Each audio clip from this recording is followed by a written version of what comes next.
اللہ تبارک و تعالیٰ کے ایک ایسے برگزیدہ ولی کے جنہوں نے ہزاروں میل دوری پر پڑے ملکہ بلقیس کے تخت کو حضرت سلیمان علیہ السلام کے پلک جھپکنے سے پہلے حضرت سلیمان علیہ السلام کے قدموں میں لا کر رکھ دیا۔ پیارے دوستو، ویسے تو اللہ تبارک و تعالیٰ نے جنات کو انسانوں سے کہیں زیادہ طاقت اور پاور عطا فرمائی ہے، اور ظاہری طور پر انسان جنات کے آگے بہت زیادہ کمزور ہے، لیکن جب یہی انسان اللہ تبارک و تعالیٰ کی پاکیزہ ذات کو راضی کر کے اس کا خاص قرب حاصل کر لیتا ہے تو اس وقت اللہ تبارک و تعالیٰ کے ساتھ ایک خاص نسبت حاصل ہو جاتی ہے، اور پھر اس وقت اللہ تبارک و تعالیٰ اپنے اس محبوب بندے کو ایسی طاقت اور پاور عطا فرماتا ہے کہ جس طاقت اور پاور کے آگے دنیا کی ہر ایک مخلوق جھک جاتی ہے۔ جب انسان اللہ تبارک و تعالیٰ کا قرب و خاص حاصل کر لیتا ہے تو اس وقت دنیا و کائنات کی ہر ایک مخلوق اس شخص کے تابع فرما بردار ہو جاتی ہے،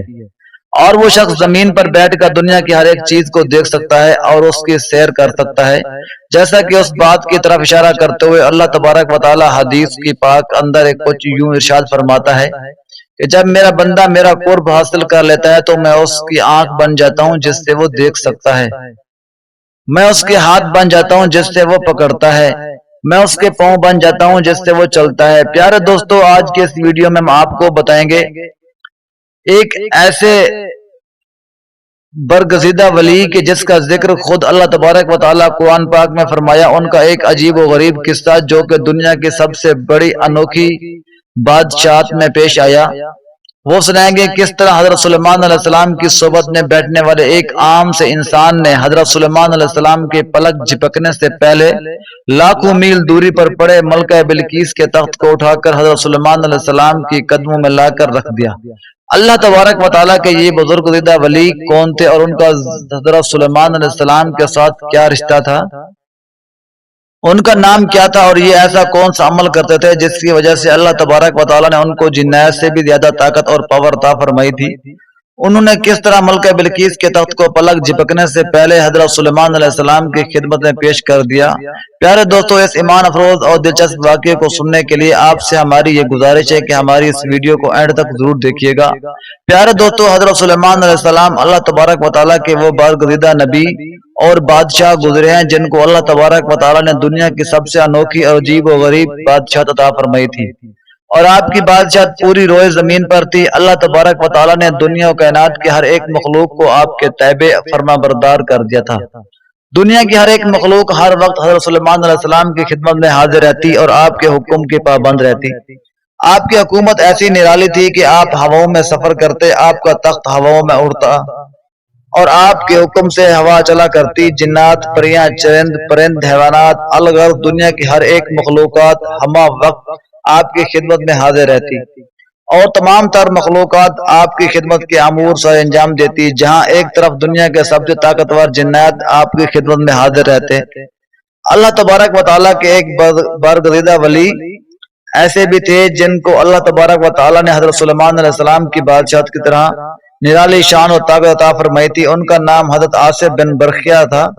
بعض روایت کے مطابق یہ حضرت سلیمان علیہ السلام کے خالہ زاد بھائی تھے، اور بعض روایت کے مطابق یہ حضرت سلیمان علیہ السلام کے چچا زاد بھائی تھے،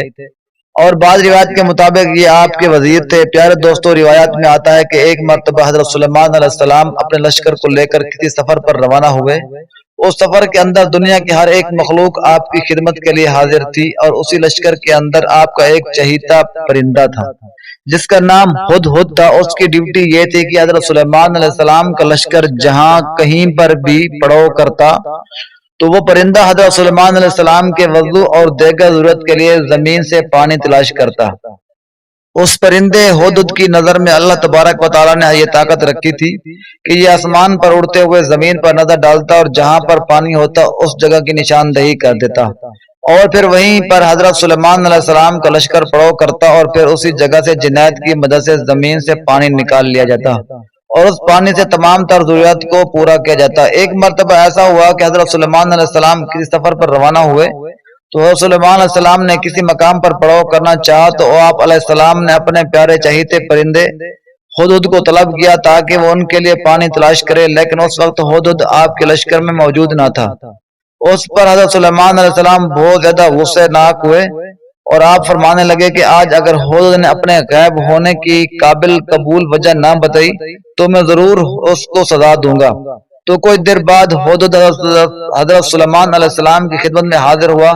تو حضرت سلیمان علیہ السلام نے غصے میں حضرت سے پوچھا کہ تو کہاں پر غائب تھا؟ اس وقت حضرت نے حضرت سلیمان علیہ السلام سے معافی طلب کرتے ہوئے یہ عرض کی کہ یا نبی اللہ،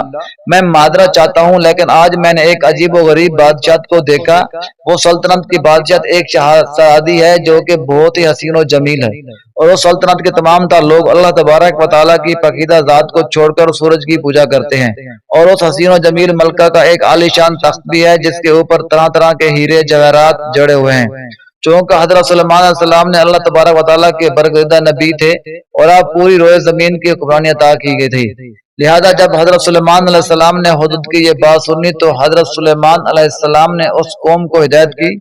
دعوت دینے کا فیصلہ کیا اور اس قوم کو اللہ تبارک و تعالیٰ کی وحدانیت کی طرف بلانے کا فیصلہ کیا۔ چنانچہ حضرت سلیمان علیہ السلام نے قوم سبا کی ملکہ بلقیس کی طرف ایک خط روانہ کیا، جس خط کے اندر حضرت سلیمان علیہ السلام نے ملکہ بلقیس اور اس کی قوم کو اللہ تبارک و تعالیٰ کی وحدانیت پر ایمان لانے کی دعوت دی اور ایمان نہ لانے کی صورت میں ان کے ساتھ ایسی مخلوق کے ذریعے جنگ کرنے کا فیصلہ کیا کہ جن کا مقابلہ کرنے کی وہ طاقت نہیں رکھتے تھے۔ حضرت سلیمان علیہ السلام کا یہ خط لے کر حضرت ملکہ بلقیس کے محل کی طرف روانہ ہو گیا۔ ملکہ بلقیس اس وقت اپنے محل کے اندر سو رہی تھی، چنانچہ حضرت ان کے محل کے اندر داخل ہوا اور اس خط کو ملکہ بلقیس کے سینے پر رکھ کر واپس لوٹ آیا۔ ملکہ بلقیس جب نیند سے بیدار ہوئی تو وہ یہ منظر دیکھ کر حیران اور پریشان ہو گئی کہ آخر وہ کون سا ایسا شخص ہو سکتا ہے جو میرے محل کے اندر داخل ہو کر میرے سینے پر خط رکھ کر چلا گیا اور ہمیں خبر تک نہیں۔ چنانچہ اس کے بعد ملکہ بلقیس نے اس خط کو کھولا اور پڑھنے لگی۔ اس خط کو پڑھنے کے بعد آپ نے اپنے حواریوں کو طلب کیا اور حضرت سلیمان علیہ السلام کے بارے میں دریافت کرنے لگی کہ یہ کون سے بادشاہ ہیں اور یہ کہاں کے رہنے والے ہیں۔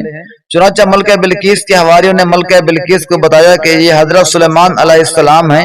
جو اپنے آپ کو اللہ تبارک و تعالیٰ کا نبی کہتے ہیں، لیکن آپ کو گھبرانے کی کوئی ضرورت نہیں، ہم ایک طاقتور قوم ہیں اور ہم ان کا مقابلہ کرنے کی بھرپور صلاحیت رکھتے ہیں۔ اس پر ملکہ بلقیس نے کہا کہ طاقتور قوم ہونے کا ہرگز یہ مطلب نہیں کہ فوراً جنگ کے لیے تیار ہو جانا چاہیے، بلکہ ہر ایک کام کو حکمت عملی سے انجام دینا چاہیے۔ چنانچہ ملکہ بلقیس نے اس بات کا اندازہ لگانے کے لیے ایک حضرت سلیمان علیہ السلام واقعی اللہ تبارک و تعالیٰ کے سچے نبی ہیں یا نہیں، آپ نے بہت سارے پیش خدمت تحفے تحائف تیار کیے اور حضرت سلیمان علیہ السلام کی خدمت میں روانہ کر دیے۔ آپ یہ دیکھنا چاہتی تھی کہ اگر حضرت سلیمان علیہ السلام واقعی اللہ تبارک و تعالیٰ کے سچے نبی ہوئے تو وہ انتہائی کو لینے سے انکار کر دیں گے، کیونکہ اللہ تبارک و تعالیٰ کے انبیاء اکرام دنیا سے بے نیاز ہوتے ہیں اور ان کو دنیا کی کسی چیز کی طلب نہیں ہوتی۔ اگر یہ محاذ ایک دنیا دار بادشاہ ہوئے تو وہ انتہائی کو قبول کر لیں گے۔ چنانچہ جب ملکہ بلقیس کا وہ لشکر دیش قیمت تحائف لے کر حضرت سلیمان علیہ السلام کی خدمت میں حاضر ہوا اور ان تحائف کو حضرت سلیمان علیہ السلام کی خدمت میں پیش کیا گیا تو حضرت سلیمان علیہ السلام نے ان تحفوں کو قبول کرنے سے انکار کر دیا، بلکہ ملکہ بلقیس کی تحائف لانے والا وہ لشکر حضرت سلیمان علیہ السلام کی بادشاہت اور آپ کی شان و شوکت کو دیکھ کر حیران و پریشان ہو گیا۔ حضرت سلیمان علیہ السلام ملکہ بلقیس کے لشکر سے کہا کہ مجھے انتہائی کی کوئی ضرورت نہیں، مجھے اللہ تبارک و تعالیٰ کی ذات نے بے پناہ نعمتوں سے نوازا ہے، آپ اپنی ملکہ سے جا کر کہو کہ وہ اللہ تبارک و تعالیٰ کی وحدانیت پر ایمان لے آئے اور میرے دربار میں حاضر ہو جائیں۔ چنانچہ یہ لشکر حضرت سلیمان علیہ السلام کی یہ بات سن کر وہاں سے واپس ملکہ بلقیس کی طرف روانہ ہو گیا۔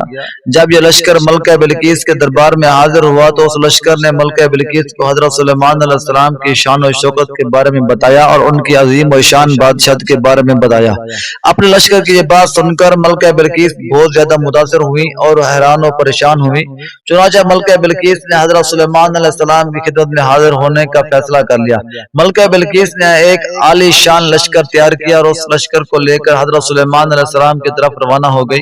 اور ادھر جب حضرت سلیمان علیہ السلام کو اس بات کا پتہ چلا کہ ملکہ بلقیس اپنے لشکر کے ہمراہ میرے دربار میں حاضر ہو رہی ہیں تو اس وقت حضرت سلیمان علیہ السلام اپنے دربار میں موجود بیٹھے تمام لوگوں سے مخاطب ہو کر فرمایا،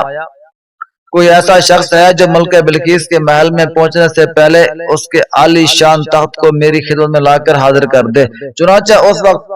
حضرت سلیمان علیہ السلام کی مجلس میں ایک جن موجود تھا جو کہ بہت زیادہ طاقتور تھا۔ اس نے کھڑے ہو کر حضرت سلیمان علیہ السلام کی بارگاہ میں عرض کی کہ یا نبی اللہ، میں آپ کی مجلس برخاست ہونے سے پہلے وہ تخت آپ کی خدمت میں لا کر حاضر کر سکتا ہوں۔ تو اس پر حضرت سلیمان علیہ السلام نے فرمایا کہ نہیں، مجھے یہ تخت اس سے بھی پہلے چاہیے۔ اس پر ایک دوسرا جن کھڑا ہوا اور وہ حضرت سلیمان علیہ السلام سے کہنے لگا کہ یا نبی اللہ، آپ اپنی نشست سے کھڑے ہوئے کر دوبارہ بیٹھیں، اس سے پہلے میں ملکہ بلقیس کا تخت آپ کی خدمت میں لا کر پیش کر سکتا ہوں۔ چنانچہ اس وقت حضرت سلیمان علیہ السلام نے فرمایا کہ نہیں، مجھے وہ تخت اس سے بھی پہلے چاہیے۔ اس وقت اللہ تبارک و تعالیٰ کے وہ برگزیدہ ولی کہ جن کو اللہ تبارک و تعالیٰ نے اپنے خاص علم اور خاص فضل سے نوازا تھا، اور جن کو اللہ تبارک و تعالیٰ نے اپنے خاص قرب عطا فرمایا تھا، وہ کھڑے ہوئے اور حضرت سلیمان علیہ السلام کی بارگاہ میں عرض کرنے لگے کہ یا نبی اللہ، میں آپ کے پلک جھپکنے سے پہلے ملکہ بلقیس کا تخت آپ کی خدمت میں پیش کر سکتا ہوں۔ چنانچہ اس وقت حضرت سلیمان علیہ السلام نے اللہ تبارک و تعالیٰ کے برگزیدہ ولی عاصم بن برقیہ کو تخت لانے کی اجازت دے دی۔ چنانچہ حضرت عاصم بن برقیہ نے حضرت سلیمان علیہ السلام کی پلک جھپکنے سے پہلے لاکھوں میل دوری پر پڑے ملکہ بلقیس کے تخت کو اٹھا کر آپ کے قدموں میں لا کر رکھ دیا۔ پیارے دوستو، آخر حضرت عاصم بن برقیہ نے ملکہ بلقیس کا تخت پلک جھپکنے سے پہلے کیسے حضرت سلیمان علیہ السلام کی خدمت میں پیش کر دیا؟ آپ ایسا کون سا عمل کرتے تھے کہ جس کی وجہ سے اللہ تبارک و تعالیٰ نے آپ کو یہ طاقت عطا فرمائی تھی؟ تو اس کے بارے میں مفسرین ارشاد فرماتے ہیں کہ حضرت عاصم بن برقیہ کے پاس اللہ تبارک و تعالیٰ کا علم لدونی تھا، اور آپ نے اللہ تبارک و تعالیٰ کے اسم اعظم کی برکت سے ملکہ بلقیس کے تخت کو پلک جھپکنے سے پہلے حضرت سلیمان علیہ السلام کی خدمت میں پیش کر دیا۔ حضرت سلیمان علیہ السلام کے کامل ولی تھے اور اللہ تبارک و تعالیٰ کا خاص قرب رکھتے تھے۔ اس کے بعد حضرت سلیمان علیہ السلام نے اس تخت کی شکل و صورت کو تبدیل کرنے کا حکم دیا تاکہ وہ ملکہ بلقیس کی عقل کا اندازہ لگایا جا سکے، تاکہ ملکہ بلقیس اپنے تخت کو دیکھ کر پہچانتی ہے یا نہیں۔ چنانچہ آپ کے حکم پر ملکہ بلقیس کے تخت کو شکل و صورت کو چینج کر دیا گیا۔ جب ملکہ بلقیس حضرت سلیمان علیہ السلام کے دربار میں حاضر ہوئی تو آپ کی عالی شان سلطنت کو دیکھ کر حیران و پریشان ہوئی۔ حضرت سلیمان علیہ السلام نے ملکہ بلقیس کا کھڑے ہو کر استقبال کیا۔ اس طرح ملکہ بلقیس آپ کے اخلاق سے بہت زیادہ متاثر ہوئی۔ اس کے بعد ملکہ بلقیس کو ان کا تخت دکھایا گیا اور ان سے پوچھا گیا کہ آپ جانتے ہیں کہ یہ تخت کون سا ہے؟ تو ملکہ بلقیس اپنے تخت کو دیکھتے ہی پہچان گئی کہ یہ تو میرا تخت ہے، اور دل میں یہ سوچنے لگی آخر یہ تخت میرے محل سے یہاں پر کیسے آیا۔ وہ اس وقت آپ یہ سمجھ گئی کہ یہ کسی عام انسان کی بات نہیں بلکہ یہ اللہ تبارک و تعالیٰ کے سچے نبی ہیں، اور اللہ تبارک و تعالیٰ کا سچا نبی ایسا کام کر سکتا ہے۔ اس کے بعد ملکہ بلقیس نے حضرت سلیمان علیہ السلام کے سامنے اللہ تبارک و تعالیٰ کی وحدانیت کا اقرار کیا اور سورج کی پرستش کو چھوڑ کر اللہ تبارک و تعالیٰ کی وحدانیت پر ایمان لے آئی، اور حضرت سلیمان علیہ السلام کی دعوت حق کو قبول کر کے مسلمان ہو گئی۔ پیارے دوستو، اس بات کے اندر کوئی شک نہیں کہ جو اللہ تبارک و تعالیٰ کی پاک ذات کا ہو جاتا ہے تو پھر اللہ تبارک و تعالیٰ کی پاک ذات بھی اسی کی ہو جاتی ہے، اور اس دنیا کائنات کی ہر چیز اس کی ہو جاتی ہے، کیونکہ اللہ تبارک و تعالیٰ نے دنیا کائنات کی ہر ایک چیز کو، ہر ایک نعمت کو اپنے بندوں کے لیے پیدا فرمایا ہے، اور اپنے بندے کو صرف اپنی ذات کے لیے پیدا فرمایا ہے۔ جیسا کہ اللہ تبارک و تعالیٰ فرماتا ہے کہ میں نے جنوں اور انسانوں کو صرف اور صرف اپنی عبادت کے لیے پیدا فرمایا ہے، وما علینا الا البلاغ المبین۔